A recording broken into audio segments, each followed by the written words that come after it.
Ah, good old DK. From barrels to golden bananas to bongos, he's been swinging along and stealing the hearts of gamers for 3 generations. Now, I've looked at many a Donkey Kong title on this show, but up until now I've never given the original Donkey Kong Country on the Super Nintendo the proper attention that I feel it deserves. Why? Well, in all honesty, I just never had a copy, so I never got around to it. Nope, no story here. That's really all there is to it.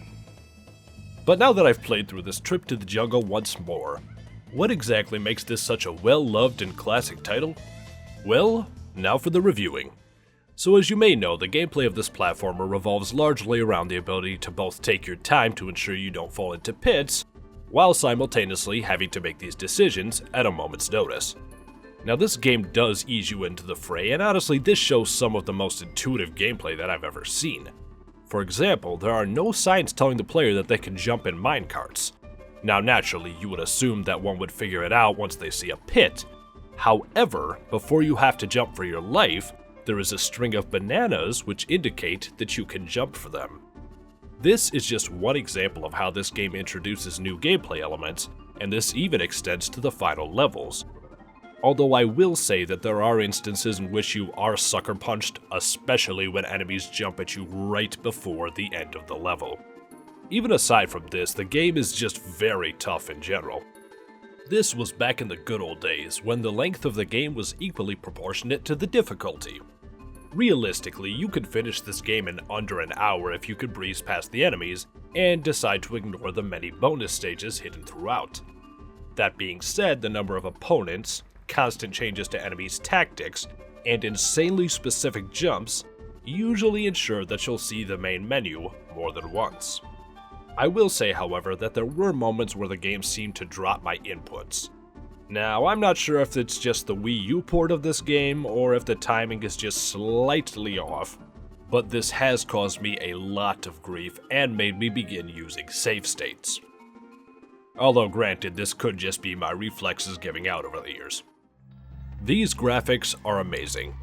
Yes, of course, they're nothing special compared to the graphics of some games these days, but for 1994, this was a game changer when it came to the visuals of video games. With pre-rendered graphics, this game could fit multiple enemies on the screen at once, along with having a foreground and 2 separate layers of background. The environments are all expertly put together with a large variety of locales to explore, although this does raise the question of how one island has such a varying climate, but I'll get into that later.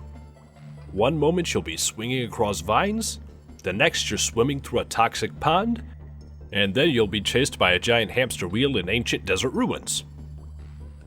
This game is weird. Oh banana, this game has a fantastic soundtrack. Seriously, this has to be one of the catchiest tunes from any platformer that I've ever played.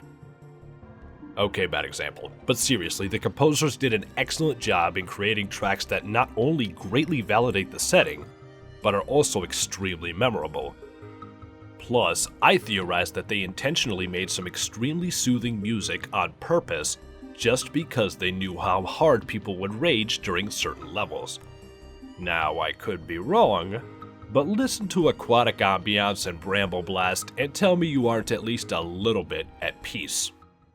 So here's the story of this game. Donkey and his nephew Diddy live on this island.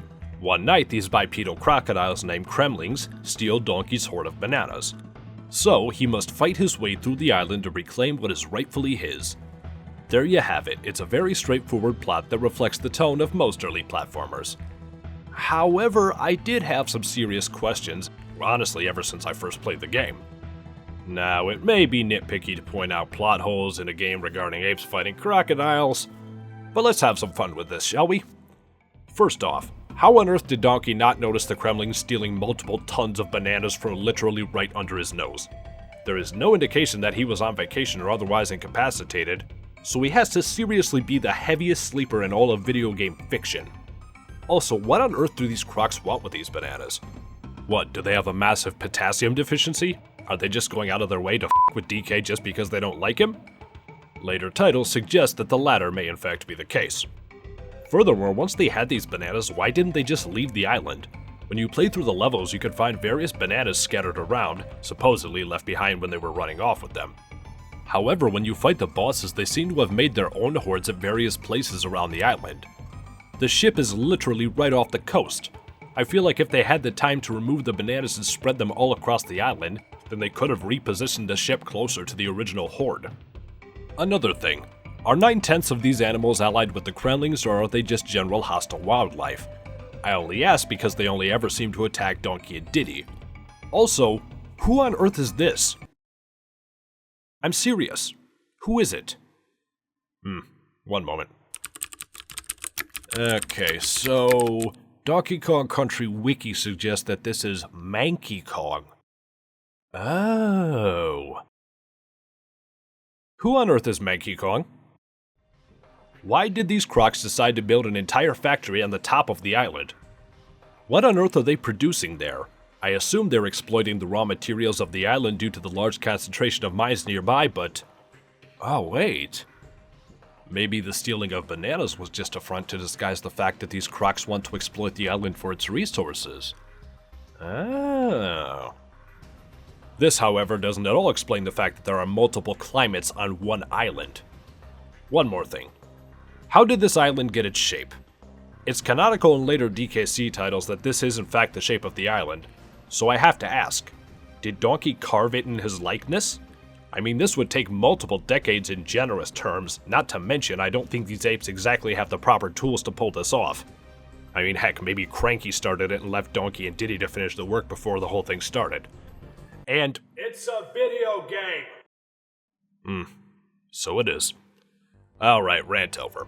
In all seriousness though, this is one of the most excellent platformers that I've ever played, and it did a great job of setting the table for future titles in the genre. So if you're interested and haven't gotten around to playing it, you can pick this game up on Nintendo's Virtual Console for $8. Unless it's cheaper by the time you watch this video. I understand that there are sales. I don't need a comment for when the price drops. I already own this game. See you next time.